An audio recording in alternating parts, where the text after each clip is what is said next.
You see women standing in the middle, cars circling around them. You see cars pull up into the sand dunes. It almost feels like the cars are circling their prey. It's just devastating, and I always think, why don't these women have a job where they just feel valued? We're on Hatsuk Beach in northern Tel Aviv. During the day, this is a center of relaxing beach activity. But at night, these dunes become a hub of illegal activity. People from across the country come here to pick up prostitutes, no matter where these prostitutes actually come from.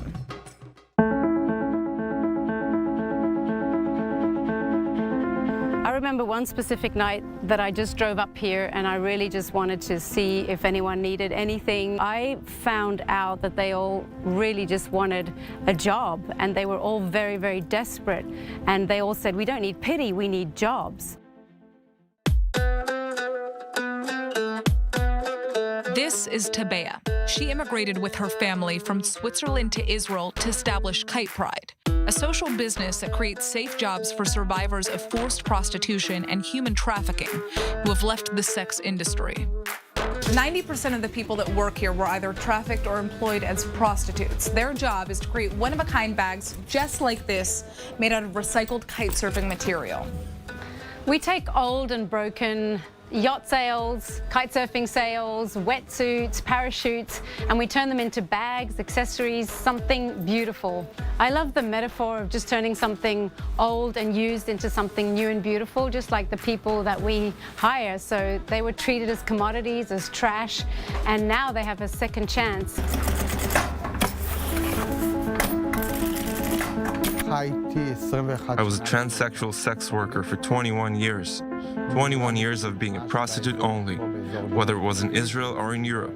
It was horrible, the most disgusting lifestyle possible. I didn't think I would get out. I thought my life would either end on a taxi on the way to my next trick, or it would just end somehow in the sex industry.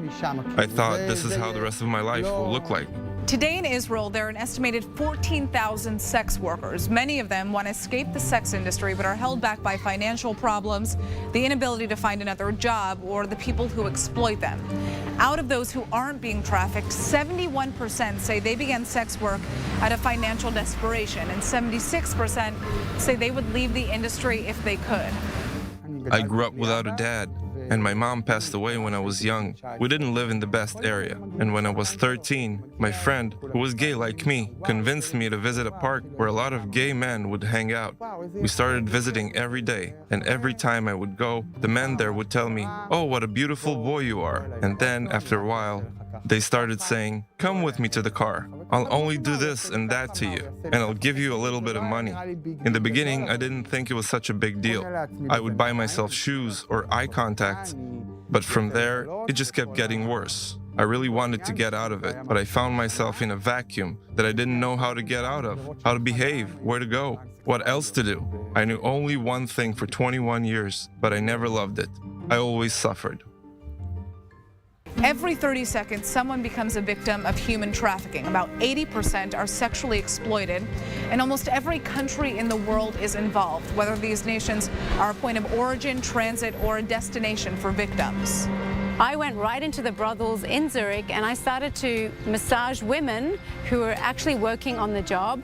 And I offered it to them as a form of healing, as a form of touching their bodies, because usually if anybody touches them, they rob them of their dignity and their value. And what I found out from every single girl or man or whoever was in it was, I don't need pity, I need a job, and I want out. Nobody was offering them a job, because who wants them with their resume? So that's where I started to just discuss with my husband, what can we do? I actually was in Tel Aviv trying to find out, is this the place we're going to start up our business? And suddenly a girl walked down the street, a few meters behind her, a pimp. That girl that I met in Tel Aviv was a girl that I knew from Zurich. She had been a prostitute there. She had been trafficked from Zurich to Tel Aviv. And it just closed the circle for me and showed me human trafficking right in front of my eyes.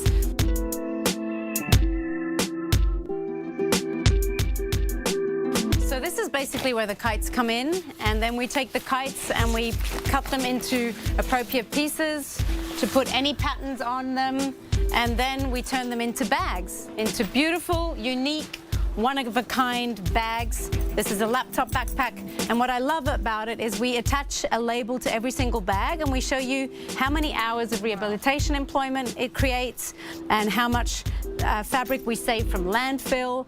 First of all, you're empowering a person, you're saving a life.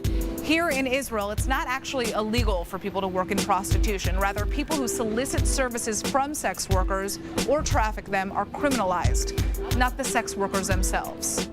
This is a really good step forward, but it doesn't solve the issue. So these people still need jobs. They need rehabilitation. You can't just take them off the streets or off their jobs right into a normal job. So this is where we come in as a social business, and we empower them and rehabilitate them and give them enough time to bridge the gap to the first market. For Nadir, Kite Pride has allowed him to segue into starting his own business. Today, he's a fashion designer that's become well known in Israel for his haute couture creations. For me, Kite Pride is the best grand finale I could have asked for.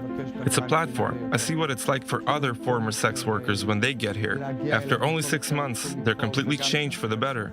It's amazing to see how step by step they start gaining confidence on the sewing machine, or the confidence to just ask for a cookie. And it makes me so happy because I see myself in them when I first came here. People can't see what you've gone through on the outside. And at Kite Pride, you start feeling like you're worth something, that you can accomplish something more, that there are reasons for people to pat you on your back and say, "Good job." That's $1 million prize you get here.